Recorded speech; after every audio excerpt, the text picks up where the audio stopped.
अब WhatsApp, Telegram और Snapchat जैसे बड़े मैसेजिंग ऐप्स इस्तेमाल करने का तरीका बदलने वाला है। आने वाले महीनों में ये ऐप्स बिना सिम के नहीं चल पाएंगे और व्हाट्सएप वेब हर 6 घंटे में अपने आप लॉग आउट हो जाएगा। बता दें कि सरकार नए सिम बाइंडिंग नियम को लागू करने की तैयारी में है, जिसके तहत WhatsApp, Telegram, Signal, Snapchat, ShareChat, Jio Chat, अट्राई और जोश जैसे सभी प्रमुख ऐप्स को अपनी सर्विस ऐसे सेट करनी होगी कि ऐप सिर्फ उन फ़ोन पर चलेगा जिसमें वही सिम लगी हो जिससे अकाउंट वेरीफाई किया गया था। सिम हटते ही ऐप तुरंत बंद हो जाएगा।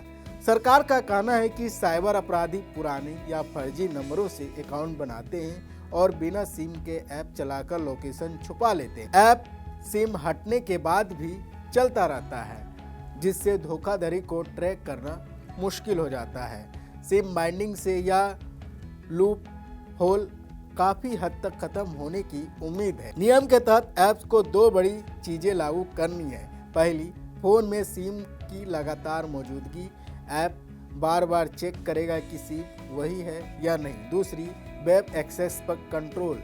व्हाट्सएप वेब जैसे फीचर्स हर 6 घंटे में ऑटोमेट लॉग आउट होंगे। दोबारा लॉगिन तभी होगा जब आप फ़ोन से QR कोड स्कैन करेंगे।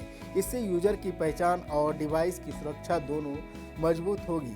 सभी ऐप को 120 दिनों के अंदर सरकार को रिपोर्ट देनी होगी कि उन्होंने यह सिस्टम लागू कर दिया है। अब सवाल यह है कि आम यूजर्स पर इसका क्या असर पड़ेगा। ज़्यादातर लोगों को ज़्यादा फर्क नहीं पड़ेगा। रोज़ की चैटिंग ऐसे ही चलती रहेगी, बस सिम चेक थोड़ा ज़्यादा होगा और कभी कभी दोबारा लॉगिन करना पड़ सकता है। लेकिन जिनका ऐप सेकेंडरी डिवाइस पर चलता है या जो सिम एक फ़ोन से रखते हैं और ऐप दूसरे फ़ोन में, उन्हें दिक्कत आने वाली है। वहीं क्या इससे ऑनलाइन फ्रॉड कम होंगे? तो एक्सपर्ट्स की राय अलग अलग है। कुछ कहते हैं इससे फ़ायदा मिलेगा क्योंकि बिना सिम के ऐप चलाने का तरीका बंद हो जाएगा।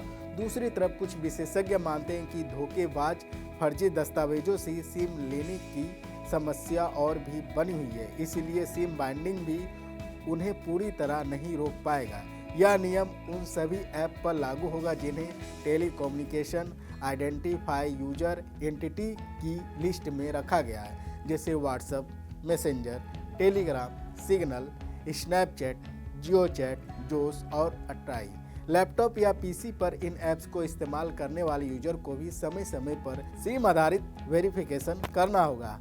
टेलीकॉम कंपनियों भी इस कदम का समर्थन कर रही है। उनका कहना है कि अभी ऐप इंस्टॉल के बाद सिम हट जाए तब भी चलता रहते हैं और यही वजह है कि धोखेबाज इन नंबरों का गलत उपयोग आसानी से कर लेते हैं। सरकार का दावा है कि नया नियम यूजर्स की सुरक्षा बढ़ाएगा, लेकिन इसका असर हर यूजर की उपयोग करने की आदतों पर अलग अलग देखने को मिल सकता है।